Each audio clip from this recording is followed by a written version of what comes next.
आणि किशोरीताई आणि मी, मला वाटतं आम्ही मागच्या जन्मी खरंच एक मदर आणि डॉटर असू, कारण आमचे खूप कॅरेक्टरिस्टिक्स मिळत आहेत. मला इतकी घुसमट होते. मला प्रत्येक सिरियलमध्ये असं दाखवतात की मला जेवण बनवता येत नाही. सो मी डायटिशियनचं स्वतःच फ्रीलान्सिंग सुरू केलं आणि त्याच्याचबरोबर पुण्यामध्ये घाशीराम कोतवाल नावाचं नाटक रिओपन झालं होतं. हॅलो नमस्कार फ्रेंड्स, मी मज्जाची नीलम. विण दोघांतली तुटेना या मालिकेच्या सेटवर आहे आणि माझ्यासोबत अधीरा आहे. कशी आहेस? मी खूप कमाल नीलम. म्हणाला काय सांगशील? आत्ताच मी आईंचा इंटरव्ह्यू केला आणि तेव्हाच तुझ्या सासूबाई बोलल्यात की अधीरा काम करत नाही आहे, हा त्यांना खूप मोठा याचा त्रास होतो आहे. अधीरा ठरवलं काय की नाहीच करायचं, जसं भावाच्या घरात होती तसंच राहायचं की थोडं थोडं करूयात काम? असं मी सध्या तरी काही ठरवलं नाही. नुकतेच काहीच दिवस झालेत येऊन. सो मला आधी बघायचं आहे. एकतर मी माझ्या माहेरी असताना किचनमध्ये पाऊल नाही ठेवलेलं आहे. सो मला माहीत नाही की गॅस पण कसा सुरू करायचा असतो, कुठल्यामध्ये काय घालायचं, शिरा म्हणजे काय. सो मी खाल्ला आहे फक्त, कारण मला सवय नाही. तर मग माझ्याकडून कसं एक्सपेक्ट करतात ना माझ्या सासूबाई. येस, म्हणजे त्यांनी एक्सपेक्ट करणं चुकीचं आहे. म्हणजे हां, म्हणजे आत्ता इतक्यात मला सगळ्या गोष्टी करणं म्हणजे एवढं एक्सपेक्ट करणं माझ्याकडून मला असं वाटतं चुकीचं आहे. येस, पण ना मला तुझ्या लुकमध्ये तुझं मंगळसूत्र आणि ती चेन फार आवडली. सो ते मंगळसूत्र थोडंसं एक्सप्लेन करायचं असेल, डिफाईन करायचं असेल तर कशा पद्धतीने? ओके, सो दिस इज माय मंगळसूत्र आणि त्याच्यामध्ये आधीपासून मी ए घालायचे, कारण हॅशटॅग सेल्फ लव, आजकाल जेनझी लोक असतात. सो ते त्याप्रमाणे मी असं काहीतरी विचार करून आम्ही ते ए केलं होतं. आता मंगळसूत्रात मला मनाली ते, म्हणजे आमची क्रिएटिव्ह आहे, तिने सजेस्ट केलं होतं की आपण काहीतरी असं करूयात. आणि मग मी एके ठिकाणी गेली होती. इथेच आहे ॲक्च्युली ठाण्यामध्ये एक वोग नावाचं नेल स्पा आहे आणि तिथे मला हे मिळालं. आणि तिथे काही बऱ्याच चंकी चेन्स आणि असं काही म्हटलं की अरे म्हणाली ते पण हे ॲड करूया तिथे. सो आम्ही हे बनवलेलं आहे. This is customised. सो हे R is Ro and A is Adhira. Yes, पण आता हेच रो आणि अधीरा यांचं कसं सगळं संसार सुरू आहे? संसार फार सुखाचा सुरू आहे. आता फायनली मला जे हवं होतं ते झालेलं आहे, त्यामुळे आय एम रिअली हॅपी या घरात येऊन. छोट्या मोठ्या गोष्टी होत आहेत, थोडा डिस्कम्फर्ट होतो आहे, बट दॅट इज ओके. रोजच्या प्रेमासमोर मला हे सगळं चालेल. वा, हे खरं तर प्रेक्षकांना खूप आवडतं आहे. खरं तर जो तुझं कॅरेक्टर आहे ते फार आवडतं आहे आणि मला हेच विचारायचं आहे की पौर्णिमा खऱ्या आयुष्यात कशी आहे नेमकी? पौर्णिमा खूप वेगळी आहे, अधीरापेक्षा खूपच वेगळी आहे. पण मला अधीरा पण आवडायला लागली आहे करता करता. त्यामुळे अधीराच्या पॉझिटिव्ह गोष्टी मी पौर्णिमामध्ये प्लस करण्याचा प्रयत्न करते आहे. कोणत्या ते गोष्टी? जसं की शी इज फुल ऑफ लाईफ अधीरा, आणि शी इज व्हेरी एक्सप्रेसिव्ह आणि अपफ्रंट, जी पौर्णिमा पण आहे. पण बऱ्याचदा माझं असं होतं इन माय पर्सनल लाईफ की जेव्हा त्या वेळेला गोष्टी बोलायला हव्या होत्या त्या बोलल्या जात नाहीत आणि मग कॉम्प्लिकेशन्स होतात आणि मग प्रॉब्लेम क्रिएट होतात. त्यापेक्षा अधीरासारखं त्या वेळेला तिथल्या तिथे अगदी त्या पद्धतीने नाही, पण थोड्या पौर्णिमाप्रमाणे समजूतदार पद्धतीने जर त्या मांडल्या तर गोष्टी पाईलअप नाही होणार. येस, पण ते डॉक्टर पौर्णिमा ह्यामागचं खरं तर स्टोरी आणि ते स्ट्रगल सगळं मला आज ऐकायचं आहे खरं तर. येस, असं बरंच काही आहे. खूप मोठी स्टोरी आहे. खरं तर मला लहानपणापासून डॉक्टरच व्हायचं होतं. मला ऑफ्थॅल्मॉलॉजिस्ट बनायचं होतं, म्हणजे डोळ्यांचे डॉक्टर. आणि त्याप्रमाणे मी अभ्यास पण केला होता. मी 10th मेरिट लिस्टमध्ये पण आले होते. त्यामुळे घरच्यांना वाटलं होतं अरे 12वीला पण ही मेरिट लिस्टमध्ये येणार, पण मी नाही आले मेरिट लिस्टमध्ये. आणि माझ्यासाठी 1 मार्कसुद्धा कमी असणं was a very big thing. तर तिथे नाही आल्यामुळे माझा कॉन्फिडन्स गेला आणि मला असं झालं की ठीक आहे, तरी पण आपण डॉक्टर तर बनायचं आहे. डॉक्टर बनले. त्यानंतर मग डायटिशियनचा कोर्स केला, कारण मला जरा फूडमध्ये खूप इंटरेस्ट होता. कारण माझे पप्पा त्यांना ना खूप न्यूट्रिशनच्या गोष्टी आधीपासून माहिती होतं. मे बी त्यांचं वाचन असेल किंवा त्यांना मुळातच त्याची आवड आहे खाण्यापिण्याची. आणि माझी आई, मम्मी प्रचंड रुचकर स्वयंपाक करते.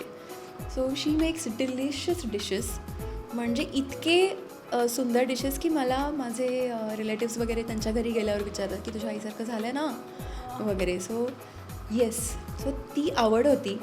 सो मला असं होतं की चांगलं खाणं बनवायचं आहे, पण ते न्यूट्रिशियस पण असलं पाहिजे. सो लहानपणापासून हे होतंच. जसं मी आधी पण बोलले मगाशी की मी मेडिकलपर्यंत बाहेरचा गोळा, म्हणजे गोळे खातात ना ते, किंवा चिप्स किंवा पिझ्झा, या गोष्टी मला माहितीच नव्हत्या.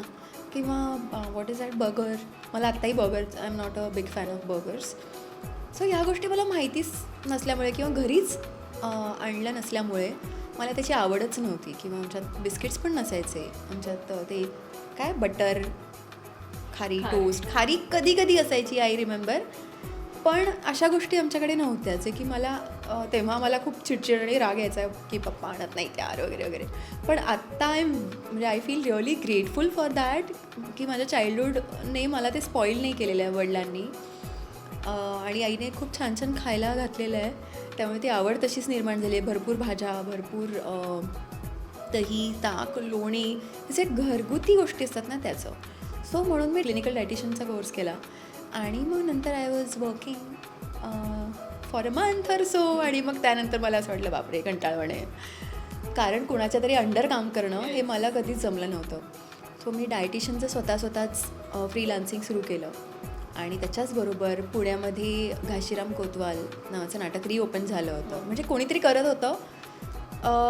तर माधव अभ्यंकर सर आहेत, तर त्यांच्या इथे मी 10 दिवस गेले होते. सर म्हणाले तू ये, बघूयात आपण तू 10 दिवसात कशी काय करतेस, त्याच्यावरून मी सिलेक्ट करणार. सो तिथे देर वर आय गेस 7-8 गर्ल्स. मग ते म्हणाले की ठीक आहे तू गौरी कर. मग मला ते खूप छान वाटलं, ती एनर्जी आणि सगळंच रोज काहीतरी वेगळं करायला मिळतं आहे. आणि मग त्यानंतर एक ऑडिशन आली होती. मग त्या ऑडिशनमध्ये झालं सिलेक्शन आणि मग एक ॲड झाली. मग मला असं झालं अरे छान आहे हे क्षेत्र पण.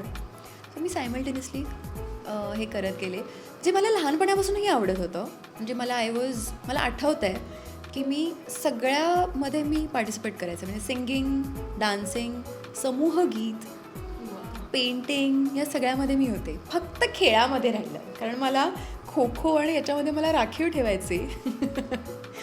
सो या माझ्या गोष्टी घडत गेल्या आणि खूप चांगली चांगली माणसं मिळत गेली. जसं आत्ता पण खूप चांगली माणसं आहेत आजूबाजूला आणि आय फील रिअली ग्रेटफुल. हे दोन्ही क्षेत्र खरं तर कसे मॅनेज करतेस?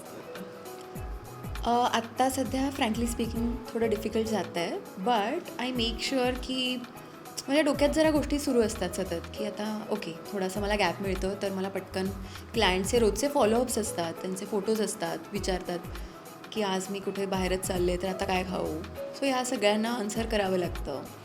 पण माझी आत्ता एक मॅनेजर पण आहे, जी इंस्टाग्रामचं सगळं प्रोफाईल आहे. माझं डाएट विथ डॉक्टर पुनाचं इंस्टाग्रामचं प्रोफाईल आहे, जिथे होली आणि सोली मी सगळं डाएट क्लायंट्स आणि डाएटशी रिलेटेड सगळ्या त्या गोष्टी ठेवलेल्या आहेत.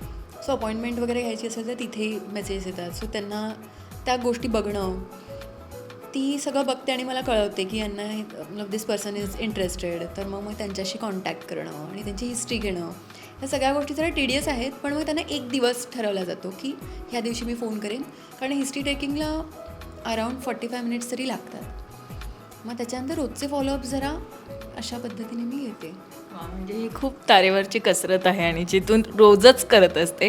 यासोबतच मला हे विचारायचं, जेव्हा आपण न्यूट्रिशनचे डॉक्टर असतो आणि मालिकेत असं दाखवलं जातं की हिला जेवणच येत नाही, इथून जी सुरुवात होते, मला क्लायंटचे जे आता क्लायंट्स असतात, जे चांगलं आपलं बॉन्ड होतो, त्यांचे रिव्ह्यू आणि खरं तर आईबापांचे काय रिॲक्शन आहे, काय प्रतिक्रिया आहेत, हे जाणून घ्यायचं. आय स्वेअर, म्हणजे थँक्स मला हा प्रश्न विचारलास, कारण मला इतकी घुसमट होते. मला प्रत्येक सिरियलमध्ये असं दाखवतात की मला जेवण बनवता येत नाही. लास्ट सिरियलमध्ये पण हेच होतं, त्याच्या आधी पण तेच होतं आणि मला खूप चिडचिड होते. ती मला कटच करता येत नाही आहे. वेअरॅज मी खूप छान चॉप करू शकते, सगळ्या कटकट कटकट एकदम बारीक बारीक वगैरे.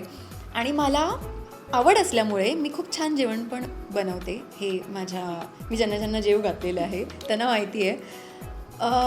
सो मला वाईट वाटतं खरं तर. आणि माझी आई पण म्हणत असते, अरे यार तुला प्रत्येक याच्यामध्ये असंच दाखवतात की तुला जमतच नाही किंवा येतच नाही. तर थोडा त्रास होतो, पण ठीक आहे, हे पण एक वेगळं कॅरेक्टर आहे, असं पण करू शकतो, अशी पण माणसं असतात. So I am enjoying this actually. Adhira या घरात आली आहे, आता मालिकेविषयी विचारायला आवडेल की या घरात आल्यावर काय काय बदल करावेसे वाटतात आता अधिराला? अजून तरी तिने विचार म्हणजे मनावर काही घेतलेला नाही आहे. फक्त एकच ऑफस्क्रीन सांगायचं झालं तर आम्ही नवीन घरात ज्या आहोत तिथे प्रत्येक रूममध्ये AC आहे, विच आय एम लाईकिंग. आणि मला हे खूप हवं होतं की मला ना AC शिवाय नाही चालत, म्हणून मी आता तुला म्हणाले की अरे इथे AC आहे. समर हाऊस जे आहे तर तिथे हॉलमध्ये AC नाही आहे, रूम्समध्ये AC आहे फक्त.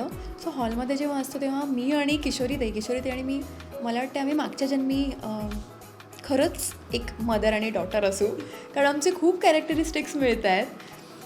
तर हा एक हे मला छान वाटतं की मी तिकडे गेल्यावरती आता सगळीकडे AC आहे.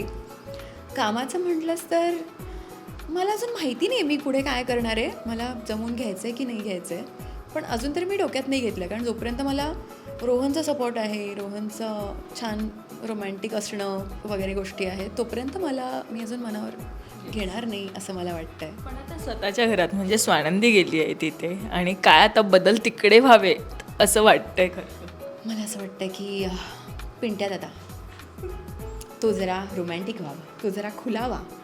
तो आमच्यासमोर चांगला आहेच, no doubt, he is a best brother in this world, आणि he is a great son maybe, and whatever तो ज्या काही नाती तो निभवतो त्या सगळ्यामध्ये तो बेस्ट आहे. फक्त इथे मे बी ह्या सगळ्या गोष्टी घडल्यामुळे किंवा त्यांच्यामध्ये जे काही टॉम अँड जेरी आहे त्यामुळे तो नीट वागवत नाही आहे स्वानंदीला, जे की मलाही आवडत नाही. कारण स्वानंदी इतकी गोड मुलगी आहे आणि ऑफकोर्स यार कोणी पण तिच्यासमोर गोड वागेल, तर हा का नाही वागत आहे? सो त्याने वागलं पाहिजे तिच्याशी गोड, त्यानं थोडं रोमॅन्टिक बनलंच पाहिजे. सो एकमेव बदल मला पिंट्या दादामध्ये व्हावं असं वाटतं. आणि माझ्या मॉमचासुद्धा एक बदल घडावा अशी मी इच्छा करेन. ते म्हणजे माझी जी गरीब श्रीमंत पैशांवरून जे काही ती कंपॅरिझन करत असते, तर फक्त पैसा इज नॉट इम्पॉर्टंट. म्हणजे yes it is important, but जर माणूस चांगला असेल तर पैसा त्याच्यासमोर आपण नाही बघायचा. ही गोष्ट आता जरा मॉमने शिकली पाहिजे.